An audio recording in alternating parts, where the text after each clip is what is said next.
I didn't watch the video of George Floyd because I've seen too many videos like that. I'd had it described to me. I find it very traumatic to watch them, and I didn't need to see it to know it was true. And so um, I spared myself the kind of psychic exhaustion and moved, to the next point. Um, I didn't need to see it to understand it. I think there was a peculiar alchemy with these moments that kind of launch one death over and beyond kind of others, because clearly if this was a one-off, things would be different, but we know it's not. And so then there's the question of, well, why this death? And there isn't, I think, a definitive answer to that. I think the fact that it was caught on video makes a difference. Though Michael Brown's death wasn't caught on video, him being dead was, but his death wasn't. Um, I think that kind of it coming so soon after other things, other prominent deaths. Um, the I was reading this morning that the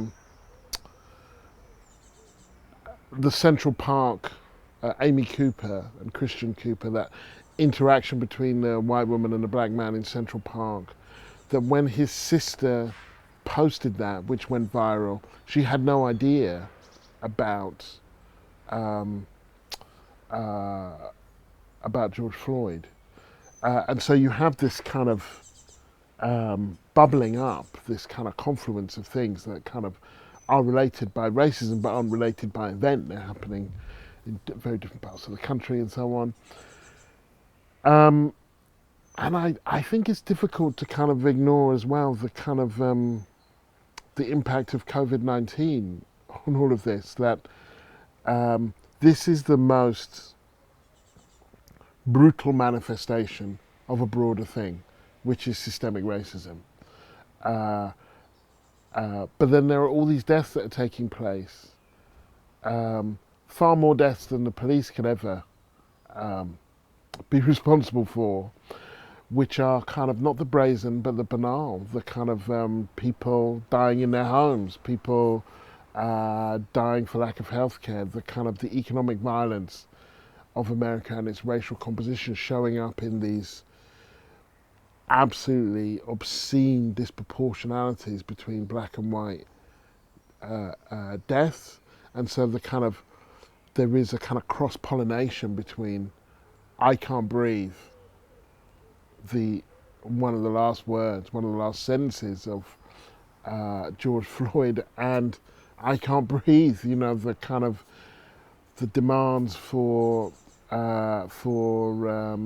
respirators, the kind of the plight of the kind of black asthmatic, the range of ways in which black people are kind of falling in really large numbers in ways that don't get caught on video and that aren't shared and that remain kind of almost weirdly niche. And so I think that there is a confluence of factors that might make this combustible. Oh, I think riots are often justified. I mean, what's the French Revolution? It's a riot blessed by history. I mean, um, uh, I think that saying that riots are justified is different from saying that they are necessarily uh, equipped. They're almost never equipped. They are, Martin Luther King, so they are the voice of the unheard. Um, I think what one has to ask oneself when social violence like this erupts, political violence like this erupts, is what other measures were available. Um, and you can't vote your way out of systemic racism. I mean, you could say, well, Lyndon Johnson was elected and he got rid of racism. But first of all, large numbers of black people couldn't vote at the time, and second, he did so under the pressure of the civil rights movement, which was branded kind of a bunch of terrorists, and which kind of had to do it against the law and so on, and which so what was their response to the peaceful protest of taking the knee? Well, they took Colin Kaepernick out, and they basically did their best to crush that protest. I don't think that writing to your congressperson is going to fix this. And so this violence is a response to violence. And it's no good quoting Martin Luther King at people unless you're going to quote the whole lot, unless you're going to talk about his anti-imperialism and the fact that, you know, he asked, well, who owns the oil and who owns, you know, who owns the iron ore, and how do we get this system, that he talked about socialism and a demand for fundamental root and branch change in American society, and that he himself died vilified and was assassinated. The violence got him in the end. I mean, riots, they are polarizing, they're often hypermasculine, they are a response to a problem that they rarely in themselves solve. And yet, if you can think of no other way in which black people, in this instance, can live in a society without fear of what happened to George Floyd happening to them on a daily basis, then you have to ask yourself, well, what is the peace that reigned before? Violence as opposed to what? We are living under violence. And it's precisely because we are living under violence that there is always a chance that people may respond with violence. After the riots, I think in '81, no other than Michael Heseltine, if I'm not wrong, wrote a pamphlet called "It Takes a Riot," or "It Took a Riot," which was about the things that were raised as a result of the uprisings in the early '80s. That kind of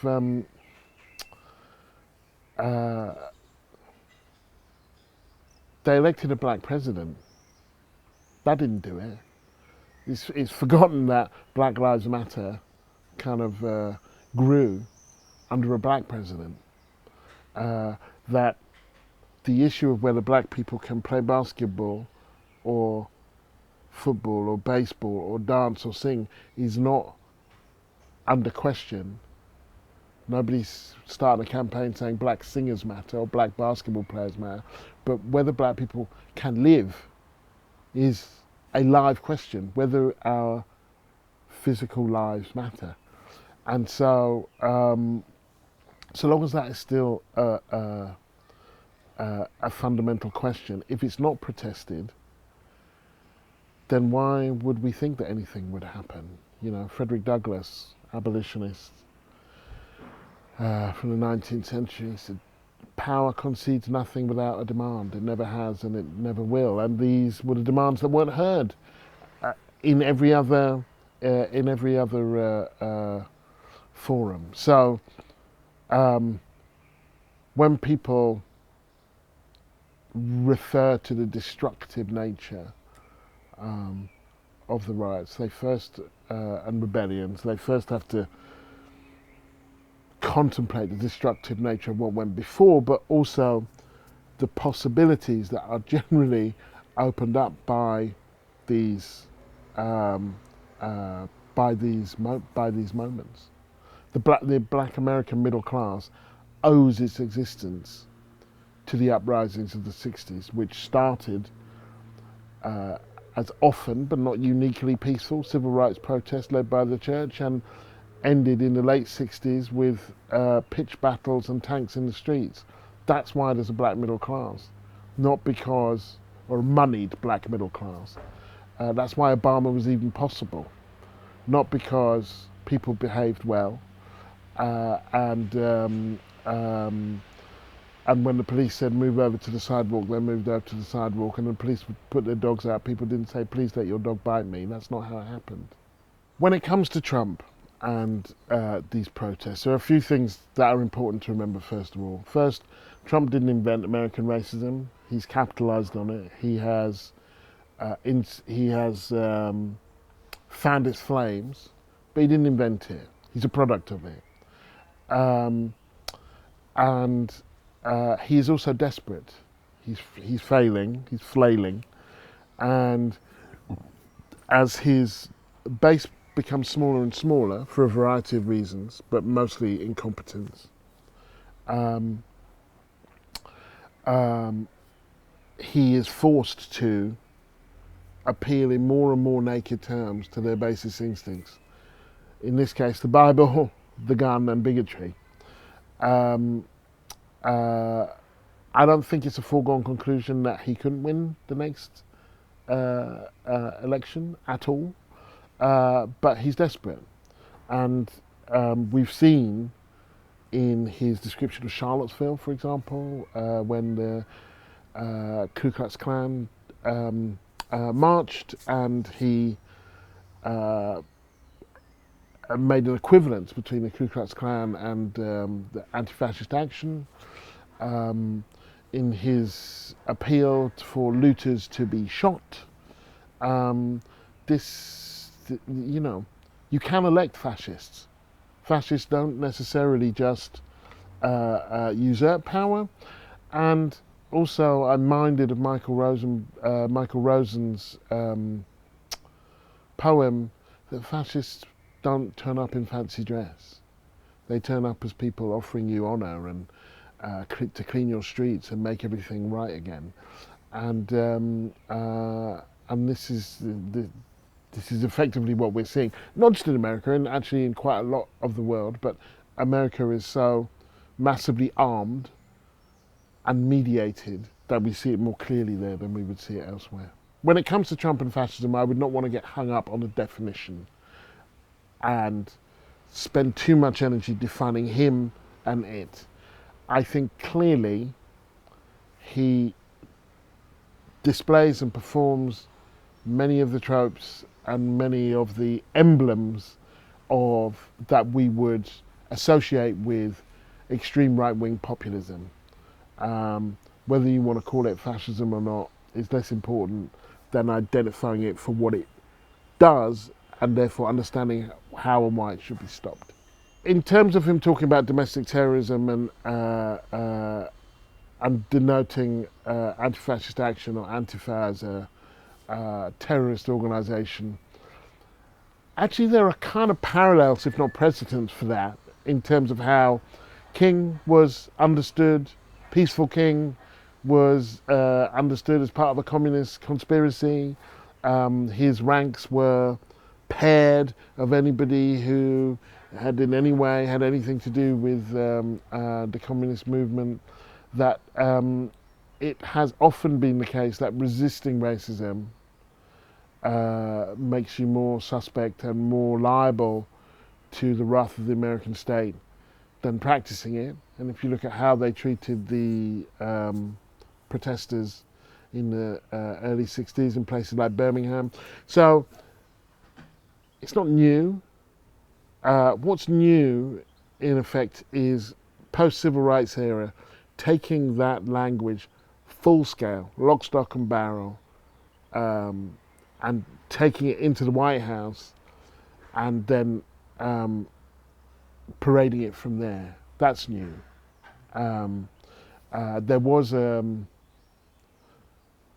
There was supposed to be some artifice. There was supposed to be a sleight of hand, a way of expressing racism through code. Welfare queens, crack babies, urban area. There were ways of subtly but clearly signifying with dog whistle politics who was in and who was out, why they were out, and so on and so forth. And what's happened more recently is we've gone from the dog whistle to the wolf whistle.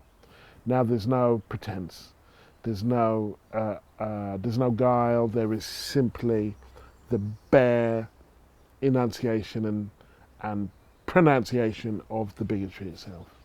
I interviewed Maya Angelou back in 2002, and I asked her about 9/11, and she said, you know, Mr. Young, she's very formal, of course the attacks were a surprise to us, but the notion that you could be attacked wantonly and viciously was not. And in that sense, we've been living in terror for several hundred years.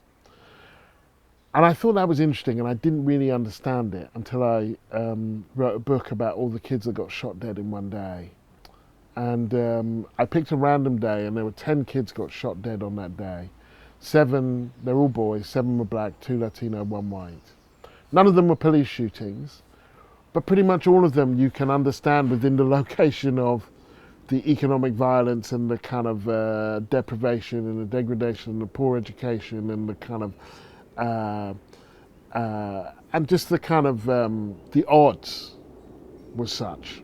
And every black parent that I spoke to, when I asked them about their son who died, did you think this would happen? They all said, well, of course I did.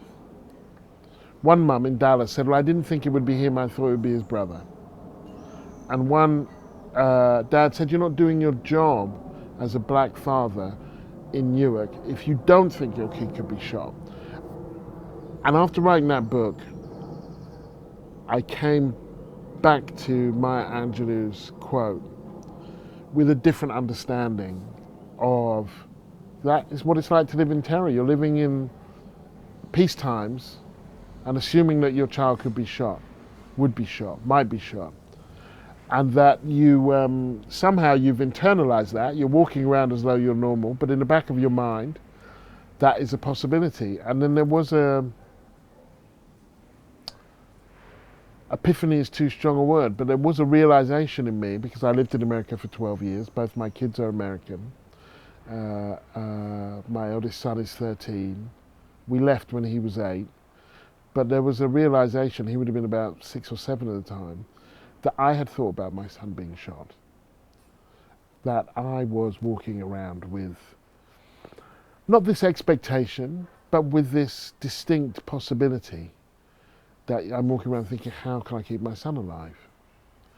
And that, I think, is a kind of, because America is so rich, often so glitzy, so suburban, the notion of living in terror can seem kind of jarring. But that was when it ceased to be an intellectual exercise for me, and I realized, well, yes, I'm walking around thinking, how can I keep my son alive? I mean, it's always important, I think, when one talks about violence, to talk about violence in its entirety. So there is the violence of the rebellions. There's no point in pretending that some of that's not violent. Then there is the violence of the police force, the violence that actually in many ways precipitated this particular conflict. Then there is the violence of the economy, a violence that means that an African American man in Washington DC has a lower life expectancy than a man on the Gaza Strip. That too is violence. He's dying early. So the violence of a range of inequalities in which there is no simple morality play, no malevolent pursuer, no evil cop, but the kind of the violence of kind of generational inequality. And then you have the more vicious or more blatant violence of the state. So if we go back to the video of, because they dovetail very well, if that's not too odd a way to put it. the video of Amy Cooper, um, the New York, the woman in New York who threatens a black man with calling the police because she's got her dog off a leash and he's asked her to put her on a leash. And she calls the police and she says, "There's a black man threatening my life. He's yards away from her." And she says this in in a couple of breathless kind of interventions. She's an Obama voter. She's a Democrat, as far as I'm aware. She would consider herself a liberal. And what she does when she does that is she not only puts that man, Christian Cooper's, life in danger. The police are coming. I mean, the police came, but they'd both gone at the time. But actually, she puts pretty much every other black man within a kind of 2-mile radius' his life in danger. And they will ask questions later, maybe. But there may not be a later, as George Floyd found out. And that kind of, it's important to emphasise, sitting here in Britain, that America does not have a monopoly on racism at all. Look around the rest of Europe, look at the fascist parties, the Marine Le Pens, the UKIPs, the kind of, all of that, that this is not some unique American sickness, but that in a range of ways that do and don't have things to do with race, America is a more lethal country. More people have guns, many more people than elsewhere in the Western world. They execute people. And so when you call the state, you expect violence. That's why she thought that he would shut up and go away. And so, so it's not really plausible to understand the violence of these rebellions outside of the context of the broader violence that pervades, which is both the violence of the state, incarceration, arrests, disproportionate convictions and all that kind of stuff, but also the economic violence, which you rarely catch on camera and which rarely has a clear morality play, but leaves people prone, particularly under COVID, to early death. I think that kind of it's difficult to understand modern capitalism, particularly in a country like America, without understanding racism. I mean, its form of capitalism was built on racism. It's not the only kind of capitalism that's available, but it's the capitalism that they have perfected is the wrong word, but certainly grown and nurtured. In the same way, it's impossible to understand Europe, and particularly Britain, France, Portugal, Holland, without understanding colonialism, which brings racism with it, but isn't just about racism, it's about foreign domination. And our particular form of capitalism, you can't understand it without that. Similarly, you can't understand racism and how it operates and its impulses without understanding capitalism. That people aren't racist for fun. They're not even necessarily racist because they don't like black people. It's a form of control. It's a system of control. And unless we understand it systemically, then we're bound to misunderstand it completely.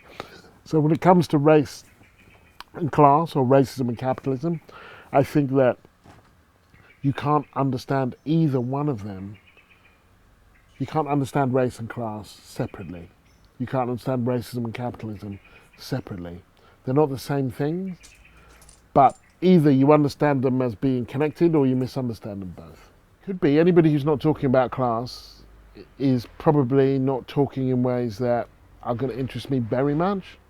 That said, any effort to divorce experience from politics, which is how people often denigrate identity politics. If you talk about racism at all or being black at all, then it's like, well, it's somewhat how diluting the great class identity. That's also a problem. So it is a problem to talk about race without talking about class. It's also a massive problem to talk about class without talking about race. That both of those conversations kind of crash on the rocks of their myopia. But I don't think one is a bigger problem than the other. And in my experience,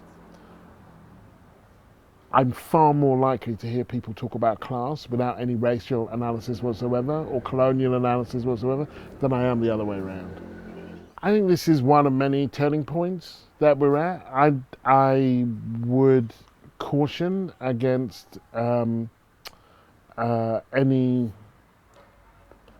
prediction or prognosis about where it's heading. The 60s ended up with Nixon. And De Gaulle for a while, that these things don't necessarily land the way we would like them to, that there is a resurgence of a kind of inchoate left, and there's also a resurgence of a very much better organised right. That right has been far more effective in seizing power, in taking power, in being elected to power, in reaching its tentacles into existing parties and structures and taking them over than the left has been.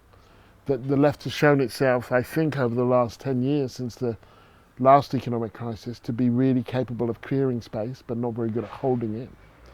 And so I'm a socialist, so I'm eternally hopeful, but I don't see any grounds for I don't hope uncritically, and I don't know that we are best positioned to take advantage of this situation actually. But this is the situation that we're in. And an awful lot of the work, I think, is, not all of it, obviously, but an awful lot of it is intellectual work. It's going to be, I mean, obviously we have to get out there and we have to be active and so on, but we are in the battle for a narrative of this moment. We lost that in 2010, and the bankers' crisis became a crisis about kind of public sector workers and so on, and it's not that we didn't persuade a large number of people, we didn't persuade enough people, and that then descended into kind of cynicism and anomie and a kind of range of things that kind of helped get us where we are now. And so there is a lot of hard work to be done in terms of framing this moment in the interests of working people, all of them, in terms of kind of creating a broad understanding of what these rebellions are about, of starting with the racial inequalities that led to this death and other deaths, but making it clear that most people who are killed by American cops are white. Black people are disproportionately killed, but they're not alone. That kind of, it's white working class life expectancy that's falling because of drugs and drink and suicide, the deaths of despair.